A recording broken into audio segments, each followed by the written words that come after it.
자, 아까 윤석열 씨 이야기했는데 윤석열이 지금 지지율이 막 17% 이렇게 나옵니다. 그건 당연한 예견된 결과 아니었어요. 네. 윤석열의 지지율은 국정감사 끝나고 나면 오를 것이다. 누구나 다 예측을 했단 말이에요. 그런데 이거를 큰 폭으로 올랐다고 말하면 안 돼요. 네. 8월에 네. 14% 15%까지 올라갔었어요. 그러니까 지금 뭐 국정조사 국정감사 지나고 한 2% 오른 거죠. 근데 그걸 그렇게 표현하는 거죠. 여론조사 할 때요. 어떤 여론조사는 그 번호를 안 매기고 이름을 불러주세요. 그런 경우에는 대부분 이제 상담하시는 분이 직접 하는 경우에는 그러니까 윤석열이 그 리스트에 있냐 없냐의 차이가 분명히 예. 있을 것 같고요. 예. 그러니까 윤석열이 지지율이 17.2%까지 올라갔다고 하면서 지금 여러 가지 논란이 하나 있어요. 하나는 이게 윤석열의 지지율이지 국민의힘 지지율은 아니다와 하나는 저쪽 그러니까 수구 보수 쪽에서는 윤석열의 지지율이 지금 사실상 이재명 이낙연을 이겼는데 리얼미터가 그거를 수치 조작을 했다라는 이야기까지 두 개가 나오고 있는 거예요. 아유, 그 여론조사 못 믿겠다 그러면서 문재인 대통령 지지율 떨어지면 그 여론조사는 꼭 믿더라고. 그러니까요. 이거 뭐예요? 뭐고? 근데 저는 국민의힘이 그 윤석열 총장이 이렇게 지지율이 올라가는 거를 반기는 거는 정말 이상한 거다. 이거는 뒤집어서 얘기하면 국민의힘에 똑똑한 후보가 없어서 그런 거예요. 그래 우리는 모자라요 이거 아니에요. 예, 그러니까 DJ YS 같은 후보가 딱 버텨보세요. 여당의 DJ 저쪽에 YS. 그럼 윤석열 총장이 뜨겠습니까? 이거는 국민의힘의 후보가 없다는 것의 반증이라 이걸 왜 부끄러워하지 않고 이거를 즐기는지 잘 모르겠습니다. 이 부분은 우선 이상하고. 윤석열의 임기가 굉장히 꼬여 있습니다. 그러니까 싫어. 제가 가끔씩은 사람이 이렇게 뜨고 막 뭔가 출세하고 이러는 돈 버는 것이 다 팔자다 생각하는 사람이에요. 그런데 윤석열은 그 일정상 대선에 갈 수 없는 일정을 갖고 있는 사람이기도 해요. 내년 임기가 7월 달까지인데 중간에 그만두고 나오고 어쨌든 간에 윤석열은 앞으로 윤석열이 관여하는 모든 수사는 정치적으로 받아들일 수밖에 없는 거죠. 당연하죠. 국힘이 저렇게 좋아하니까 국힘 편으로 받아들여지고 무엇보다 쉽게 그만 못 두죠. 아내와 장모의 수사 때문에. 네. 아내와 장모의 수사와 재판이 빡세게 진행될 때 그때 그만둘까요? 못 그만둘 것 같아요. 국정감사할 때 윤석열 씨 태도를 보면 그런 느낌이 있었거든요. 나 대선 주자야. 내가 어떻게 법무부 장관의 일개 법무부 장관의 부하야. 그 느낌이었어요. 왠지. 실제로 그런 모자란 캐릭터들이 있기는 해요. 그 지지율 하나 때문에 왜 이런 방송도 조금만 누군가가 뜨면 굉장히 자기가 스타가 된 것처럼 생각하지만 그 신기름 같은 겁니다. 제가 항상 주장하는 이야기하는 그런 게 있거든요. 오랜 세월 동안 이 사람에 대한 믿음이 굳건하게 갖고 있는 사람도 어떤 스캔들 하나만 있으면 날아가는 시대인데 이거 갖고 무슨 방송 하나 조금 떠가지고 한 6개월 정도 주목을 받아 대단한 스타처럼 생각하는 게 딱 진중권과 그런 사람들이 다 윤석열하고 비슷한 과들이에요. 그 법무부 장관 부하가 아니라고 말했던 건 나 대선 주자야라고 말하고 싶은 거예요. 그래서 알고 보면 아 그렇죠. 그날 메시지는 정치하겠다로 받아들여질 메시지이니까요. 그런데 이거는 뭐 윤석열 총장 속으로 그렇게 생각할 수 있어요. 그런데 그 지금 저렇게 돌아다니잖아요. 저 자기 돈 들여서 돌아다니려면 저렇게 못 돌아다닌다니까요.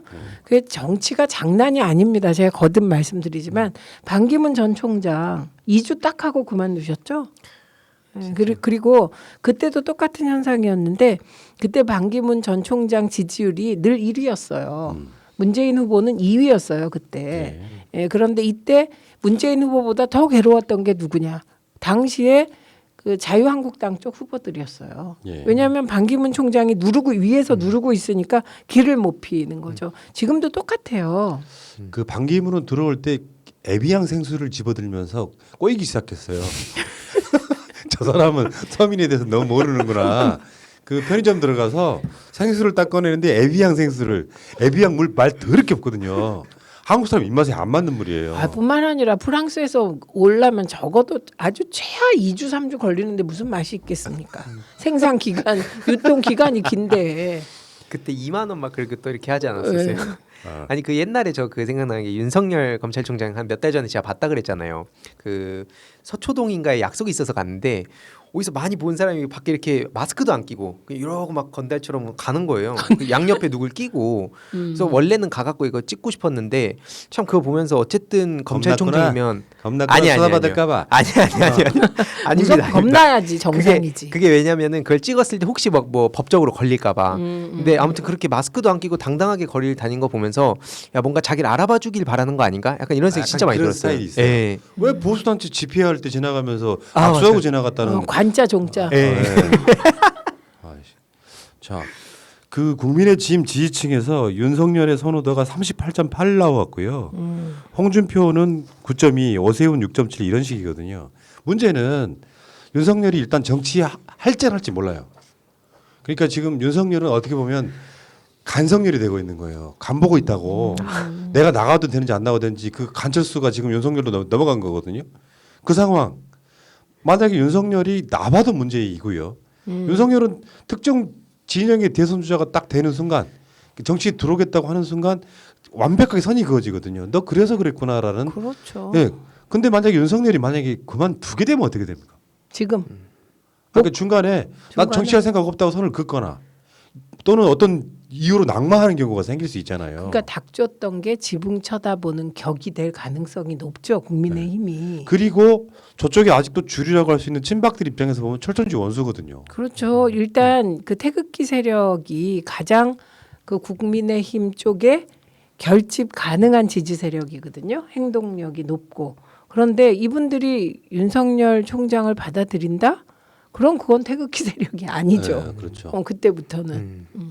뭔가 저는 이 홍준표 의원이 지금 윤석열 총장을 계속 때리고 있잖아요. 근데 뭔가 알고서 그렇게 하는 게 아닌가. 그러니까 어차피 윤석열의 저건 신기루라는 걸 알고 그 다음을 다들 눈여겨보고 있을 텐데 그 지점에서 홍준표 씨가 계속 그 때리는 거 보면서 뭔가 아무튼 그걸 통해서 또 언론의 보도도 계속 나오고 그 옛날에 저도 막 총선 기간 동안에 홍준표 의원 얘기를 좀 많이 들었는데 굉장히 그런 전략적으로 머리를 잘 쓴다 하더라고요. 좀 저도 되게 우스운 그냥 사람이라 생각했는데 지금 그래서 뭔가 얘기하는 거 보면서 아무튼 홍준표 의원이 지금 계속 윤석열을 이렇게 견제하는 것처럼 보이지만 다 계산된 것 같다는 네. 생각이 많이 들었습니다. 네, 그렇죠. 지금 그 윤석열 지지하시는 분들 입장에서 한 번쯤 생각을 해보세요. 윤석열은요 박근혜를 수사한 사람이에요, 어르신. 그러니까 내가 봤을 때는 지금은 윤석열을 통해서 윤석열 씨도 알아야 되는 게 윤석열을 통해서 문재인 정부 때리니까 좋아하는 사람들이 그렇죠. 막상 정치에 나왔을 때 윤석열을 지지할 거냐는 부분은 예를 들면 윤석열하고요 홍준표나 안철수나 오세훈 같은 사람들이 지지율이 비슷비슷하게 나오면 그 사람들한테 난 도움 된다고 봐요. 근데 이쪽에 윤석열 대세론이 만들어지는 상황이 돼버리잖아요. 그럼 나중에 윤석열이 신기루가 사라졌을 때는 멘붕이 올 거라고 생각이 들고 내가 오죽했으면 내가 이 바닥 지하의 최고의 평론가로서 한 말이 있잖아요. 지금 국민의힘은 다음 대선 포기하고 가는 게 훨씬 더 준비가 착착 될 겁니다. 그러니까 말도 안 되는 걸로 윤석열 같은 걸로 문재인 정부 흔들게 쓰이지만 나중에는 이번 정권을 한번 잡아보겠다고 무리수를 두는 순간 전 제가 봤을 때 그 기반 완전히 무너진다고 생각해요. 그러니까 자포자기의 심정에서 해볼 수 있는 것들이 몇 개가 있어요. 우선 첫째는 문재인 정부가 엄청난 부패 비리를 저지르길 바라는 거죠. 그리고 민주당이 분열하길 바라는 거예요. 4분 5열. 예. 그러기를 기다리면서 계속 흔드는 거죠. 그런데 이게 통했던 때가 언론을 장악할 수 있었을 때예요. 그러니까 이런 1인 미디어 없었을 때.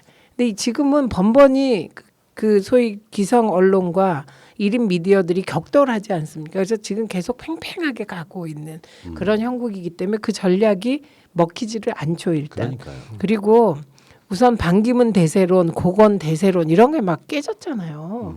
이회창 대세론 다 깨지고 민주당 쪽에 이인재 대세론 다 깨지잖아요. 그것들을 쭉 분석해 보시면 이유가 있어요. 그거에는 다.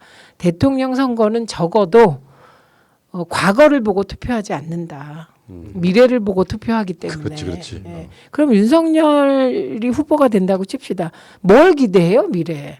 정치, 검찰, 정치? 검찰 중심주의? 검찰공화국. 예. 그렇기 때문에 그게 진짜 그 정말 민심을 못 읽는다 이런 생각. 뭐 일시적으로는 판단이 흐릴 수 있잖아요. 언론이 막 시끄럽게 굴고 윤석열 뭔가 이게 그런 예, 그렇죠. 그런데 그게 다 과거 아닙니까? 구태스러운 모습도. 예, 그래서 이게 반기문 대세론이 무너졌던 거. 그다음에 이미 황교안 전 검사로 이게 이 모델이 없었으면 말도 안 하겠어요. 황교안 대표가 검사 몇 명 데리고 와서 어찌나 무식하든지. 예, 하려고 했잖아요. 안 된 거잖아요. 그래서 그때도 우리가 일치한 게 있었잖아요. 그렇죠. 그 황교안의 그 콘텐츠가 공안 검사하고 기독교 원리주의다. 미래에 그런 시대가 오겠냐 안 온다. 그래서 무너진다 이렇게 봤던 것이거든요. 이제 윤석열 총장이 갖고 있는 패라면 국힘 후보로 갔을 때 내부 권력 투쟁에서 이길 패라면 더킹이겠죠. 더킹. 근데 이제 검찰 중간 내려놓고 계급장이 띄어지면 난타 당할 거예요. 그렇죠. 각종 주자들로부터. 네. 문제는 이제 저는 저쪽 사람들이 심리는 이해는 돼요. 막 리얼미터 조사가 조작이었다. 사실은 이보다 훨씬 더 많이 나왔다 이렇게 지금 가짜뉴스 퍼뜨리고 있는 거예요. 이번 리얼미터 오마이뉴스 조사에 이재명, 이낙연 21.5 공동 1위였는데 사실은 윤석열이 23.5 나왔다고 지금 유튜브에 굉장히 많은 가짜뉴스가 있는데 오죽했으면은 리얼미터 쪽에서 이거 법적 조치하겠다. 이거 왜냐면 이 사람들 입장에서는 윤석열이 이제 이재명과 이낙연을 이겼다라고 하는데 리얼미터라는 회사가 나랑 황희 이 두 사람이 하는 그런 운영하는 회사가 아니에요. 이걸 조작할 수 있는 그 자체가 전 불가능하다고 일단 보고 그 어떤 세세한 디테일들이 분명히 있거든요. 자기들 입장에서는 뭐 대선 주자급이 지리멸렬하다가 한 명 나오니까 한번 띄우고 싶긴 한데 사실은 니들 배신자야. 간단히 말하면 그런 거 아니에요. 그렇죠. 자, 알겠습니다. 윤석열 씨의 이 신기루 같은 거 올라가는 거 좋아하지 마시라. 어차피 솔직히 말씀드리면은 이쪽 주자가 결정되고 저쪽 주자가 결정되면 웬만큼은 다 나와요. 근데 이제 그 사람들이 갖고 있는 그 한계가 어떻게 될지 모르겠지만 선거에 막상 들어가면 당 지지율만큼 나옵니다. 나오는데 이제 꾸준히 대세론을 달렸던 주자가 나오느냐 아니면은 어떤 아까 말씀하신 것처럼 미래에 기대되는 사람 있잖아요. 이 사람이 대통령 되면 나라가 좋아질 거라고 기대 심리가 없는 상태에서 지지율 딱 봤더니 윤석열이 나온다고 해도 저쪽 후보가 된다고 해도 결론적으로 사람들한테 저 사람이 대통령 나와가지고 뭐 될 만한 게 없어? 그리고 지지율 차이도 엄청나잖아요. 그렇게 되면 어떻게 됩니까? 투표를 포기하면서 정권 내주게 되는 거죠. 그리고 2007년 어게인이 되겠죠. 네. 예를 들면 황교안 후보하고 윤석열 후보가 싸워보세요.